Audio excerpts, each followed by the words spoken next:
get started. So hopefully everybody can now see emergency reporting. This is my screen here, obviously. For those of you who have inspections assigned, they should be lined up down here under the inspections tab. If not, you want to make sure that you click on the change my notifications and change my notifications inspections. You want to make sure that you have your details selected here where it says show details, and then you can also apply the only assigned to me filter, and those will only display the inspections that have been assigned to you. That way when your officer, or if you are an officer, you've been assigned them already, that way you can pass them down. You won't see them on your screen anymore. You will reassign them to whoever. They will see them on their screen. So that's just a quick reminder for how to do that. Make sure once you set that, though, that you do click the save if you have to change that permission setting. Otherwise it will not save and will go back to the way it was. So I'm just going to close out of here because I didn't change anything. But like I said, that save is very important. Alright, let's head over to the occupancy module here, and we'll dive into some reviews about this. So I'm going to pull up the training. Oh, maybe if I could spell today. Training business that we have here. So the first thing we're going to start with is the info tab. We're just going to kind of work tab through tab, and hopefully you guys can just remind yourself as we go along. Some of the new features, though, you may not have noticed. We have activated this master-tenant relationship on the first info tab. That's not something you're going to have to mess with very much, I hope, at this point. That's more of an introductory feature that Kevin and I have been working on. You may see it, for example, with Crystal View Plaza. We've started doing this. Basically what this is a master occupancy, tenant occupancy. What this is designed for is for someone who owns a building but is not has multiple tenants, i.e. a strip center, a high-rise, something of that nature. So let me come back over here, and we're going to back out of training here and just give you an example of this. If I go to Crystal View Plaza, you can see that Crystal View is now listed as master occupancy. The reason this becomes important is once you fill out the contacts tab on this page, it now defaults over into the tenant page. So for example, so we have here's our building, our property owner, and building maintenance for Crystal View. Okay, if I click back, and let's just say, let's just look at Chipotle, which is in Crystal View Plaza, obviously. Okay, this is a tenant occupancy within the master of Crystal View Plaza. Under contacts, I can now see the building maintenance and property owner listed as the master contact for Crystal View, as well as any now tenant contacts that we can have in here. So by filling out that master tenant or parent-child relationship, as they like to refer to it in emergency reporting, you can have all that information now right there. So if you're out doing an inspection and they say, well, that's, this person's responsibility or that person's responsibility, you can also that way then select them to send a report to as well. So we kind of avoid playing the middleman there where you have to send it to this, that. Now we can send it to everybody. So hopefully not a lot there that you're going to have to deal with, but that's why it is there, so that you can see that. So head back in here to the training occupancy. So you may see this.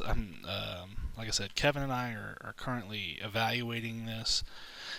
Something you shouldn't have to mess with a whole lot currently. There may be a future training on that coming later. Other than that, everything should be pretty much set up. in here, you may want to just make sure that your construction type, building status, that sort of thing is done. These are all things you can do before you even leave the firehouse. Obviously, just pull those up. That should be about it on the Info 1 tab here. Next tab is obviously going to be our Contacts tab. As we have stressed many times, I believe, with our initial training here, we need to make sure that we are getting contacts, both email and phone, and updating those for everything in the system. So please just double check those, make sure that it's up to date. Some of these still go back to, like I said, 2013, 2012, back when we had the system before, and those people are no longer in those positions. So please double check those and make sure that those are up to date. For right now, we're going to skip the inspections tab because that's obviously going to be the focus of this training, so we're going to come back. Pre-fire plans, you shouldn't have to worry a whole lot about. That's something I'm obviously working on. Their current pre-fire program in here. Fire protection systems is a tab that we're going to focus on here a little bit. The big thing with the Fire Protection Systems tab is this is where we are going to record our fire extinguisher, hood systems, sprinkler systems, etc., our dates in here. Many of you have asked this question before about where are we supposed to record this? Are we supposed to record this? If it's in date, do we need to record it, etc., etc.? The official answer from Chief Mackey is that yes, we should be recording this. How you want to do this is you're going to click the Add New System button. It's going to bring you to this tab here. We're going to click the List button. On the List button here, you can see we come up with different tabs. So let's say we're going to look for our portable fire extinguishers, which should be OFC 906, handheld extinguishers. We're going to go ahead and click that tab. Status in service, we aren't so much worried about the manufacturer. If you want to put the company in there, that's fine. The big thing is the date. We're just going to put this in as 9/1 of 16, which is what the tab would show, which would mean that these would be expiring 9/1 of 17. And then click your save button. Oh, I'm sorry. 2016 is probably what it's asking me for. I apologize. Now we save that. Now down here you can see we have our extinguisher dates. Now if this was already existing in here, you would just be able to click it. So if you've already updated this, somebody has already updated this, there's already something in that system, all you can have to do then is go in and change the date. Shouldn't be too big of a deal, but the initial headache of adding those might be a little bit of a headache for some of you. The other thing, remember, this is not just portable extinguishers, but our hood system, dry chemical agents, obviously automatic fire extinguishing, dry chemical, things like that. Also in here is our sprinkler systems, fire pumps, dry pipe, wet standpipe, here you go, etc., etc. Here's your commercial kitchen hood. So you guys can just obviously come through here, see all these. The big thing is, as long as you record those dates, that is where that field would go. So once again, on the fire protection systems, you see these. The closest nearby hydrants is generated off the hydrant maps. That's not saying that we have done anything with this. This is just an automatically generated field. So, but fire protection systems is where we are adding that in. Okay. Files, permits, hazards, and actions are tabs that very few are going to use on an inspection. These are going to be things that more, once you refer something to Kevin, he may get into listing an action, whereas it's been turned over to the state, a citation has been issued, something of that nature. So those last four tabs aren't being utilized on a company level per se yet. So let's go back to the inspections tab, which is going to be the meat of this training. Remember, if you have the assigned inspection on your home page already, okay, you'll have the ability just to click there and it will take you straight into that inspection.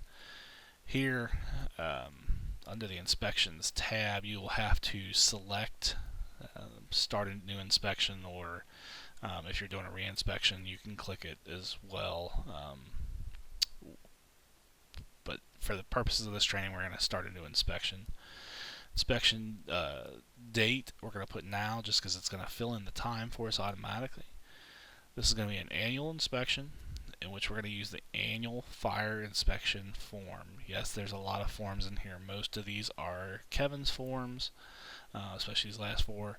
If you have something that falls outside of the normal parameters of inspections, you're looking for something specific, you may need to look in this full fire code section. It's not the 100% fire code, it's about 90%, but it does have more detailed descriptions in here than the annual fire inspection. The annual fire inspection does cite the Ohio Fire Code sections, though, with the violations.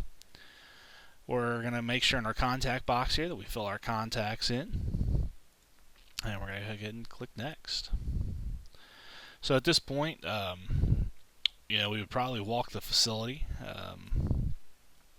and find our inspections, our inspections, I apologize, find our violations. For purposes of this, we're going to say we've had a ceiling clearance issue. Okay, so all I have to do is click anywhere near that ceiling clearance. We're going to put that they had a fail. We're just going to list that location.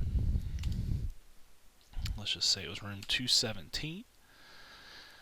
If you wanted to, you could actually take a picture and upload that if it's that big of a violation or a problem. Once you upload this tags this to this file once again, so if there's ever any problems, you can refer back to that. So we're going to go ahead and click save here. You can now see that it brings us back to page 2. We've got a fail noted in room 217 on ceiling clearance. Okay. It's your choice if you want to do this as you go along, or if you want to just make a mental or a jotted note. Hey, I've got 3 things now that we need to note: ceiling clearance, a Knox box issue, and a fire extinguisher not meeting is out of date. So your choice as to whether you do those as you go along, or if you want to do them all at the end. I recommend doing them as you go along, only because then if you have an area where you have multiple violations, you can note what areas those are in. So let's just say we go to another area, we have another ceiling clearance, so now we can say room 217, room 330 also had one. We're going to save that.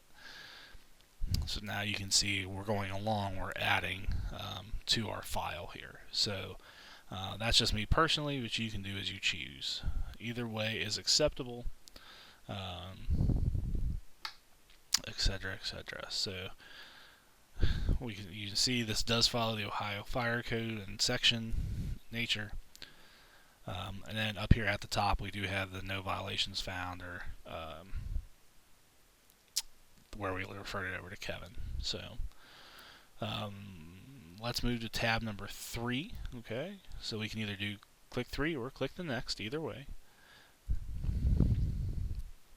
So right now, the inspection result. This has been another issue that we have seen. The inspection result is probably going to be that you have issued a correction notice. We're not issuing citations. That's something that Kevin does after obviously he's been out multiple times and they're non-compliant. So correction notice easy for me, I ran out of these lips this morning. Correction notice issued. Okay. You could put any notes you wish to have in here, and then as we flow through, obviously if we tried to save this or click next, it's not going to allow us to save it because it's going to say you had a fail criteria in which you have to schedule a reinspection. So we're going to click schedule a single inspection. Okay, don't click do not add inspection schedule. Click schedule a single inspection. And we're going to scroll down and click on the reinspection button, and let's just say we're going to give them 30 days. Okay, so now we save that. You can see where 30 days has now been added to the schedule. What that does though is prompts the reinspection. What it does not do is change the cycle though of which the property is actually scheduled for its yearly inspection. When you do the add inspection schedule, it can change the cycle at which the property is inspected. So schedule single inspections there. Let's head on over to page 4. At this point, we would select our contacts that we're going to email this to. Let's say we're going to email it to both John Doe and John Smith. We're going to have ours in here as well.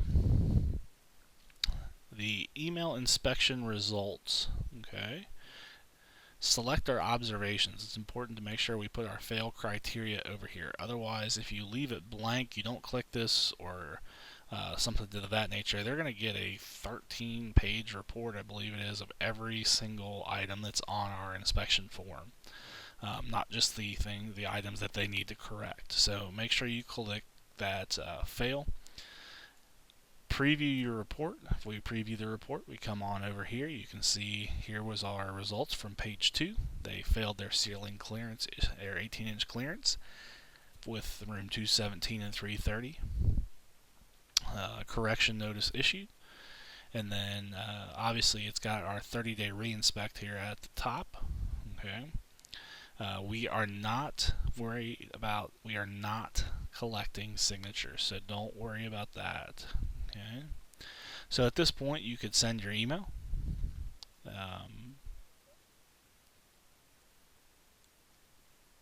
Or if you needed to, you could actually print it out as well from the station and then return it if they have a hard copy, if they do not have an email available. The next thing is very important, and this is where a lot of people, I think, are getting mixed up and having some problems. Make sure that now that you've pretty much completed everything, you enter your password in the password field, okay, and click save. Once you do that, it's going to bring us back out to the main inspections tab. Okay, you can see that this has now been completed because it's locked. It won't allow me to change anything, etc., etc. I could still print this out from here if we needed to. I could re-email it to them from here, etc., etc., but you don't have to go back into the actual page 4 to re-enter all that. Okay, so please make sure that you put your password in and then click save. A lot of people are just clicking save without putting their passwords in, and it's not actually completing the inspection. You feel like it's completed, but it's not actually completed because it's still showing open, or with the little notepad trash can is how you can tell it's still open. Okay. So, under inspection history, we can see this is now here. Here's our reinspection. Okay. And we would go back out and then do our reinspection and correct. So, that's our kind of our refresher for today. I hope that this has been a little bit of a clarification on a couple of the minor issues. If you guys keep having issues or have a problem in which you have an issue, please let me know. I'll try to address it. We have found some bugs in the system, so it's not always something we're doing. It's not anything that's wrong, but just please double check and make sure that we know about it. The other thing is a lot of folks aren't going back in to clear out their re-inspections. I know Kevin sent out some emails last week about clearing out your re-inspections. Make sure if you go out and do your re-inspection that you are closing that out as well. Once again, you're entering that password on page 4. The password on page 4 is a key. the system designs that as a failsafe, that it will not record that if you don't put the password in. So make sure you go in and follow up with those re-inspections. Let me know with questions. I hope this has been a little bit of a learning experience today, and we'll go from there. Thanks, guys.